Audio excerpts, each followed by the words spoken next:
Hello కానమోకు కథావచనం మోహనవచనం పరిజ్ఞాన హితబాండం నిత్య చదువరి శ్రోతలకు ఆహ్వానం నమస్కారం. చదవదగునెవరు రాసిన తదుపరి చదివిన వెంటనే మరువక పలువురికి వినిపింపబూనిన అది ఏ పరిజ్ఞాన హితబాండమవుపో మహిళ మోహనవచనమై విరాజిల్లు. పరిజ్ఞాన హితబాండం లక్ష్యం ప్రతివారీ సమాచార హక్కు.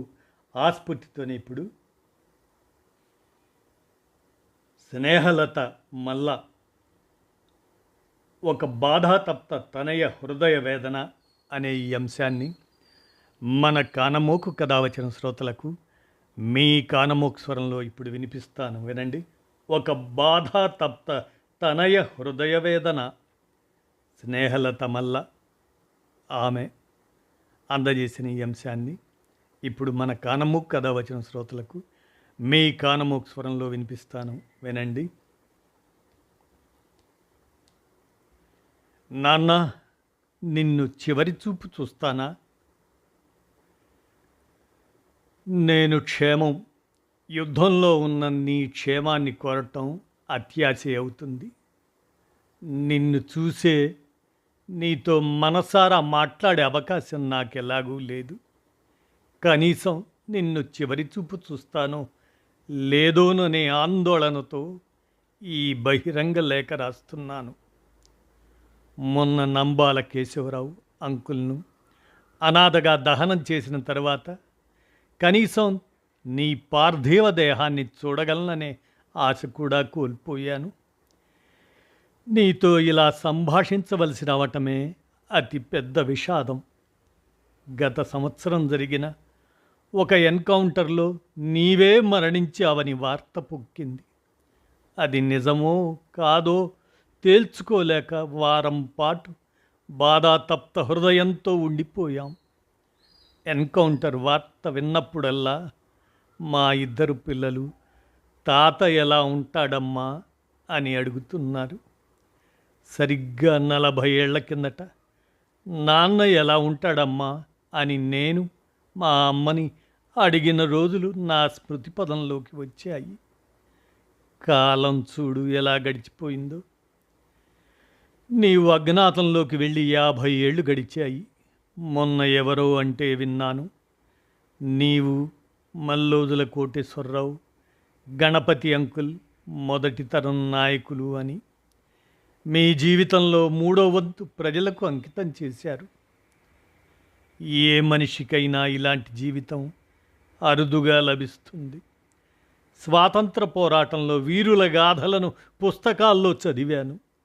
ఇప్పుడు స్వయంగా నా తండ్రే అలాంటి చరిత్రలో భాగమైనందుకు గర్వంగా ఉంది.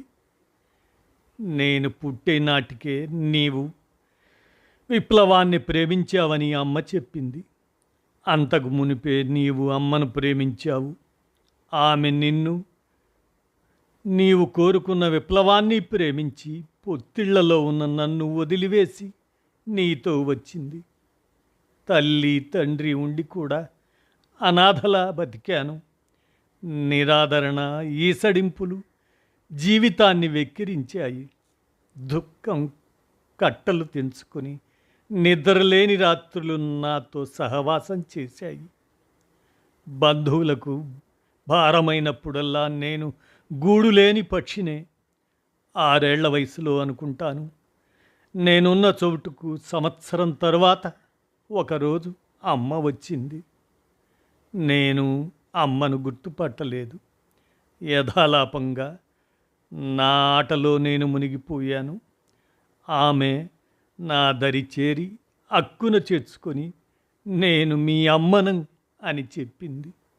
ఈ ప్రపంచంలో ఏ తల్లికి అలాంటి పరిస్థితి రాకూడదని కోరుకుంటున్నాను. ఇక ఆ తర్వాత అమ్మ కూడా నా దగ్గరకు రావటం తగ్గిపోయింది. నేను అక్షరాలు నేర్చుకుంటున్న సమయంలోనే నా బాగోగులు చూసుకుంటున్న వారిని వదిలి మరో చోటకు పంపించారు.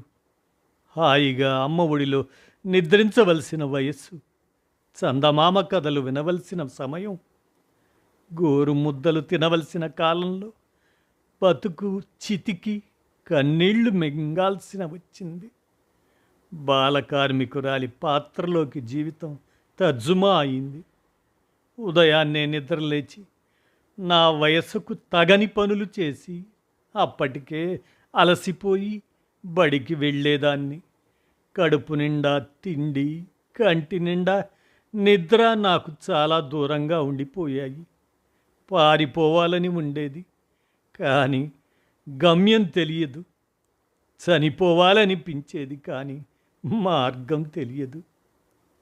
అప్పుడప్పుడు ఊళ్ళోకి వచ్చే నీ సహచరులు కనుక్కునే యోగక్షేమాలే నాకు లభించే ఊరట. ఇంటర్మీడియట్ చదువుకునే రోజుల్లో డాక్టర్ కావాలని ఉండేది, కానీ నాకు సరైన దారి దొరకలేదు.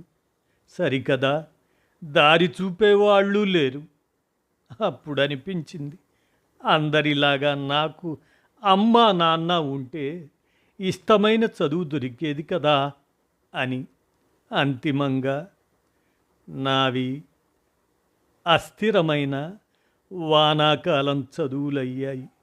నా ప్రమేయం లేకుండానే నేను ఉండే స్థలం, చదువు, నిర్ణయం జరిగి మారుతుండేవి. అలా హైదరాబాద్ నగరానికి మారిపోయాను.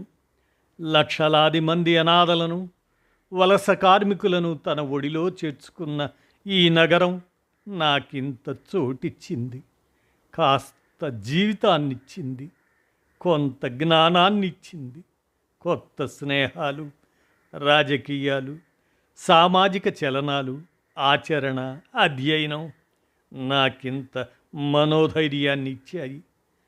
ప్రపంచం అర్థమయ్యే కొద్దీ స్వాంతన లభించింది. సరిగ్గా ఈ సమయంలోనే నా జీవితాన్ని అల్లకల్లోలం చేసిన పిడుగులాంటి వార్త విన్నాను. చంటి పిల్లగా నన్ను వదిలిపోయిన మా అమ్మ ఎన్కౌంటర్ అయింది. అది ఆగస్టు 13, 1998 సంవత్సరం. అది జరిగిన నెల రోజులకు నాకు ఆ విషయం తెలిసింది. అనాథ శవంగా మా అమ్మ మిగిలిపోయింది. ఆమెను ఎవరో ఖననం చేశారు. పిచ్చిదానిలా హైదరాబాద్ రోడ్లు పట్టి తిరిగాను.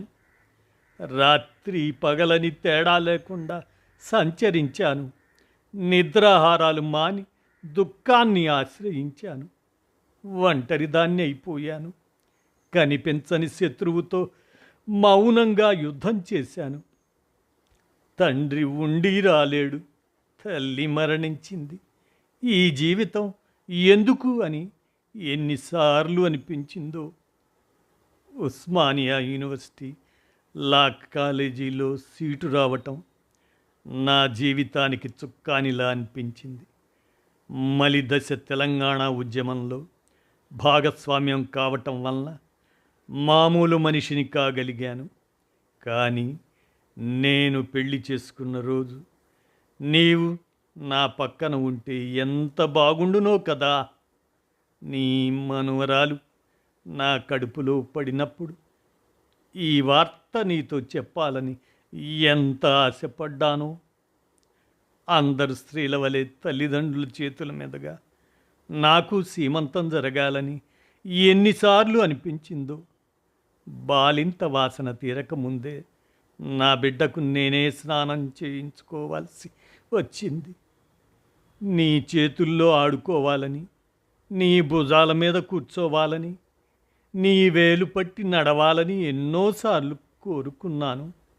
కనీసం నా పిల్లలనైనా నీవు ఎత్తుకుంటే చూసి మురిసిపోవాలని భావించాను.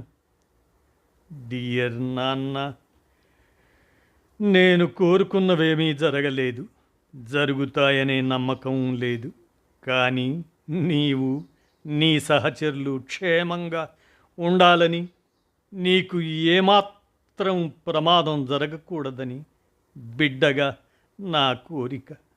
నీవు కోరుకున్న పోరాటం జయాపజయాలతో నిమిత్తం లేకుండా విరామమెరుగని నీ ప్రయాణంలో మా నాన్న హీరో అని నా పిల్లలకు చెప్పే రోజొకటి ఉంటుందని మాత్రం చెప్పగలను.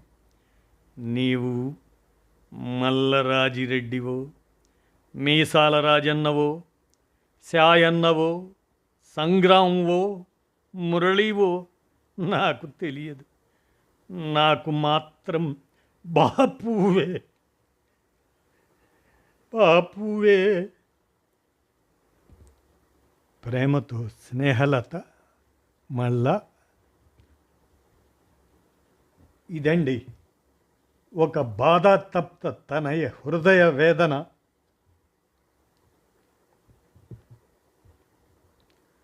స్నేహలత మల్ల ఆమె అందజేసిన ఆంధ్రజ్యోతి పత్రికా ముఖంగా ఈ అంశాన్ని మన కానమోకు కథ వచ్చిన శ్రోతలకు మీ కానమోకు స్వరంలో ఒక బాధాతప్త తనయ హృదయ వేదన అనే అంశంగా వినిపించాను. విన్నారుగా.